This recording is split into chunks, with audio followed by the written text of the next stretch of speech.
you don't wanna look Right. like a main Makes player sense. for the first game of the season, you know?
Hi, how are you? Everybody ready?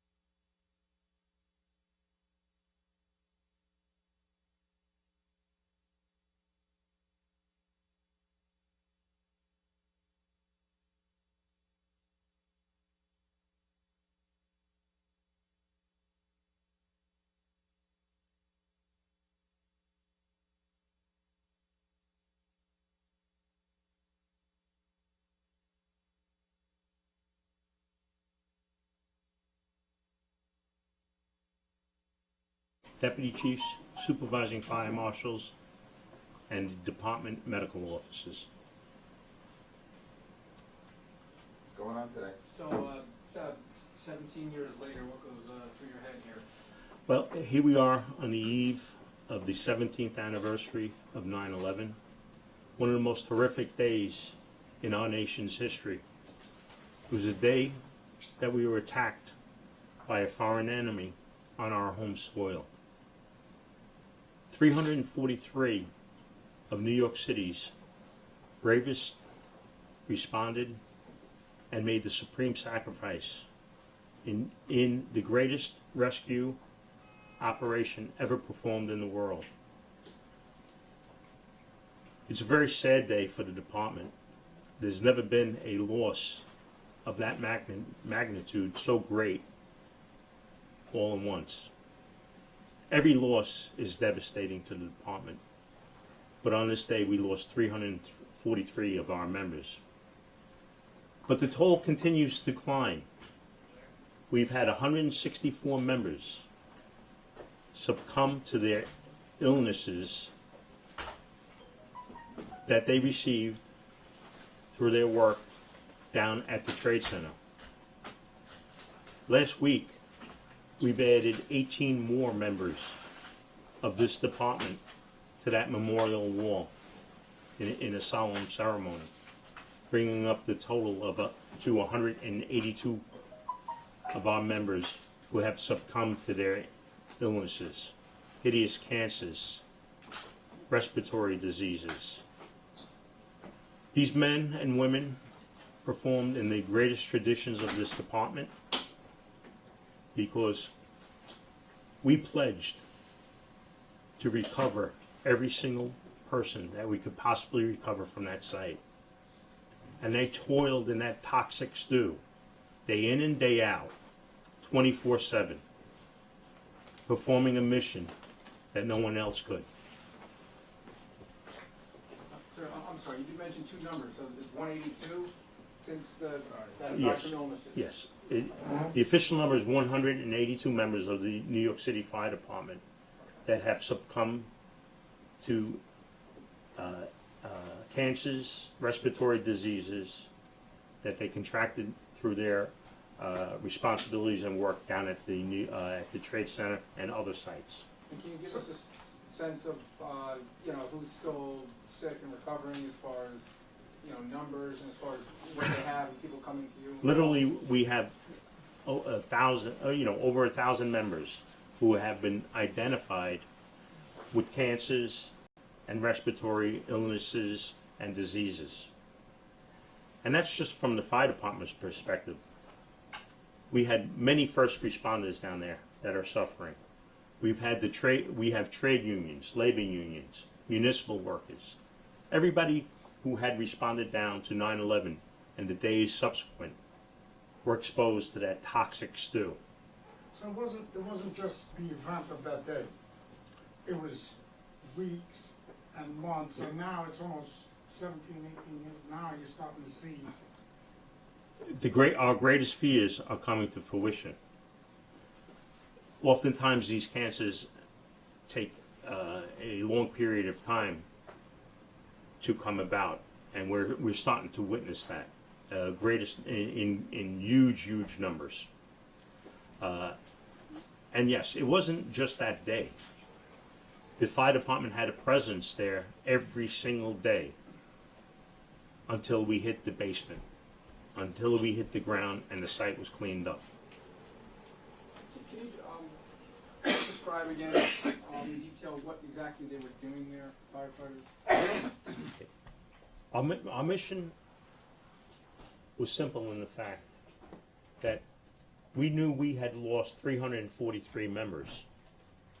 However, as we all know, there was a extreme loss of civilian lives that day, the people who worked in the trade centers.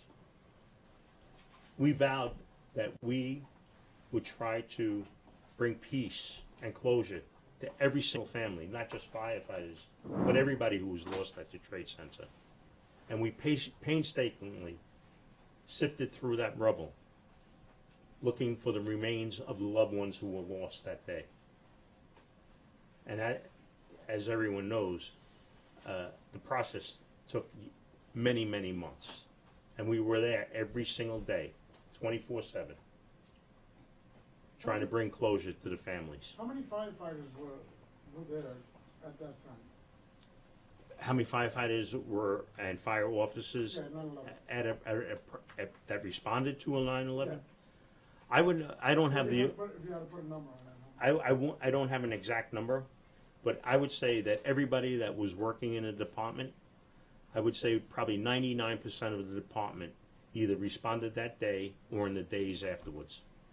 Anybody who physically could get there, and many people, let's not forget our retirees who have the greatest sense of tradition in this department. They volunteered and they came down to dig for their brothers and sisters and everyone else. Chief, can you talk about, you said 182 members of the FDNY have died, and you believe that that number is going to go over 343 this year? Well, I heard that. I can't say for sure, but what I could tell you is that we have 182 members who have succumbed to their illnesses and injuries, and additionally, there are thousands that have been documented that have contracted cancers and lung ailments. Are these firefighters, are they part of the victims fund? Are you encouraging more to sign up for it? We've been seeing in some cases people are not adding their names to that list. I don't know if they are or not part of the Victims' Compensation Fund. We had advised everybody to file a notice of participation with the New York City Fire Department. What do you want people to keep in mind tomorrow? Well, I think the most important thing is as we move further and further away from that day, is we have a slogan, never forget. And I think if I could express one thing,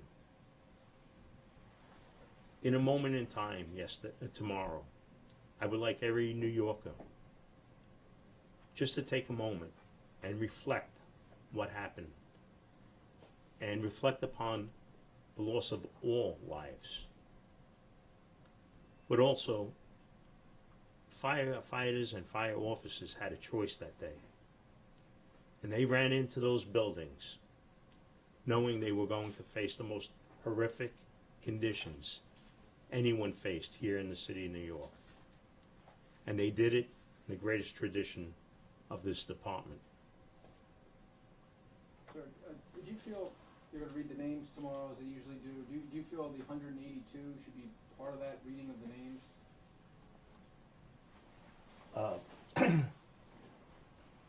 We have recognized those 182 members as succumbing to injuries and illnesses.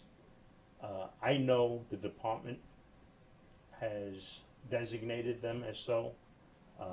I can't force anybody from including them or not including them.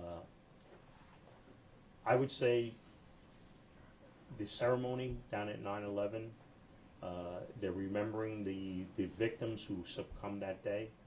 But certainly, we here at the UFOA will never forget all those who gave their life, including the 182 members of the department.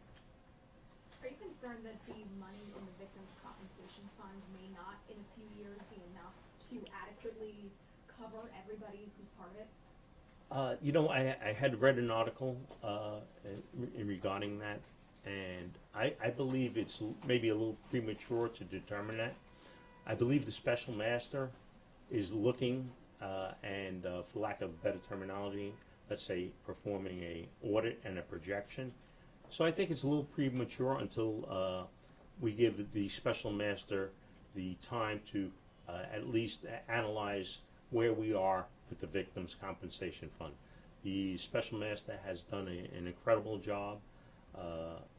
The monies that have been allocated have been used in the best possible way in compensating our families for the health and medications, so on and so forth. So I know there's very little waste under his oversight. So I would like to allow him the opportunity to see where we are with that fund. I'm also reasonably assured that if we do need more funds, we here in New York City, we have the greatest contingent of elected officials who knew what happened that day, who knew that the air was not safe to breathe. We have leaders such as Senator Schumer and Senator Gillibrand, our congresspeople, Maloney, Adler, Donovan, and I know I'm going to probably I'm leaving out so many. But our New York contingent of elected officials, they've had our backs. I know they will have our backs. And as fire officers, we lead from the front, and we led going down to Washington to secure the reauthorization of Zadroga, and we will lead once again from the front, and we will be down there if we need more funds. Can you share something with us in regards to one of your members and what they're going through? If anything comes to mind, like a particular case of somebody that's got a I could share many cases with you. We oftentimes these are personal friends of mine. I have over 30 years experience in the New York City Fire Department, and many of these individuals are personal friends who I go visit. And I can tell you, and I can tell the citizens of New York, not once did one of these members who were battling literally for their life, did they ever say that they regretted responding. They were proud of what they did, and they fought a heroic fight, and I am so proud of our membership and the members of the New York City Fire Department. Not one single person who I spoke to said that if they had to do it all over again, that they wouldn't go down there. We knew the job that we had to do. So what kind of support and care can current members give to each other when they have been diagnosed, or if they haven't been diagnosed? What kind of informal or formal methods are there beyond like medical treatment? Well, the New York City Fire Department is a huge family. It's a huge support network, unlike anything that I've ever seen in my life, and that's why I'm so proud to be a member. When one of our members fall ill, I could tell you that the firehouse that they've been assigned to, they circle around that family, and there's all the internal support they need. Not only that, but the department with Commissioner Nigro, Chief Leonard, they offer support to the family in any way they need. The unions are always there for their members. So any support they need, it is probably too much support.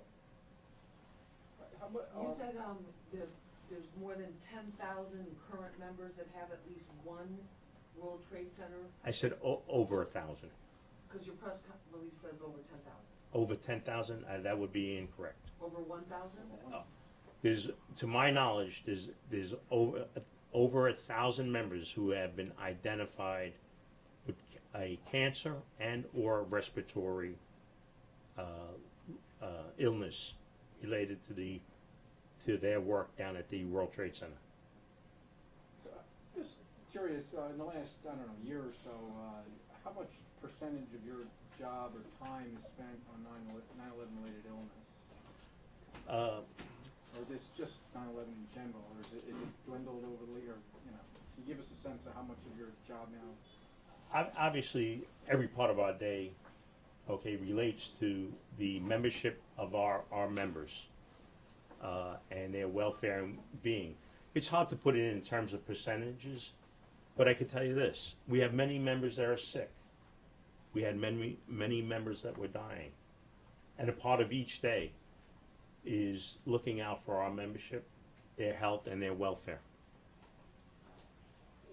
Also, just curious, you said, you mentioned, the over the 1,000 and that no one regrets going there, but do you feel officials should have done more to protect your firefighters in the months after 9/11? I'm disappointed that a representative of the federal government lied to us that day and the days after that. The words, I remember them clearly. The air is safe to breathe. We knew the air was not safe to breathe. Okay? We all knew that. But we were going to do our job regardless. I think the federal government should have stepped in a lot quicker and provided the necessary respiratory protection that we needed. But with it or without it, the members of this department, the New York City Fire Department, were going to do what needed to be done. Anything else you'd like to add? And just in closing, it certainly will be a long and heart-filled day. I know across the city there will be firehouses remembering the members who we lost. There'll be private gatherings with families, and we will never forget. We will simply never forget those brave souls that day. So, can you just, I know they got masks, was there anything else they were provided in the months to come? I'm not sure I understand your The question. firefighters who are helping with the debris and finding victims? Yeah, that was kind of like 17 years ago, and it's hard for me to exactly remember what was handed out and what was not handed out on that particular day. Any other? State your name. Sure. My name is Jake Lamonda. I'm president of the Uniform Fire Officers Association. Can you spell your last name? Sure. Lemonda. This card's up here if that'll help you. Thank you. You're welcome. Thank you. Very good.